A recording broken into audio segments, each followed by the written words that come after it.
लगाए वियो आहे। ॿी ख़बर शामिल कंदासीं नाज़िन सुल्तानकोट खां, जिते ॿिनि धुरनि में झेड़ो थियो आहे, जंहिं जे नतीजे में 2 ॼणा मारिजी विया आहिनि। तफ़सील मालूम कंदासीं। असां सां लाइन ते मौजूद आहे KTN न्यूज़ जो रिपोर्टर इसरार चांडियो। जी इसरार, वधीक कहिड़ा तफ़सील आहिनि? पुराणे तकरार सां हथियारबंद क़तल थियल पंहिंजी बिरादरी जे 2 ॼणनि रतो मोहम्मद ऐं असगर अली कलर खे पुलिस सुल्तानकोट RIC सेंटर तां पोस्टमार्टम करण बाद लाश वारसनि हवाले करे छॾिया। मां खे उहो बि ॿुधाईंदो हलां त जवाबदारनि जी गिरफ़्तारी लाइ अमान शरीफ़ पुलिस मुख़्तलिफ़ थाननि जी पुलिस साण करे घोट दीन मोहम्मद कलर मथां चढ़ाई कई, जितां जवाबदार घर ख़ाली करे अॼु फ़िरार थी चुका हुआ।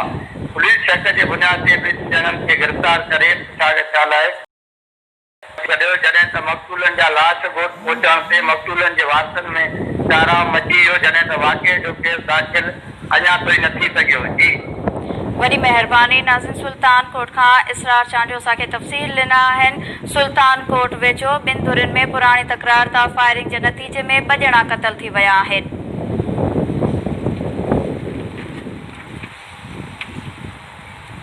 हाणे ख़बर शामिल कंदासीं नौशरो फिरोज़ खां, जिते 14 नवां केसेस ज़ाहिर थिया आहिनि, जॾहिं त मुतासिरनि जो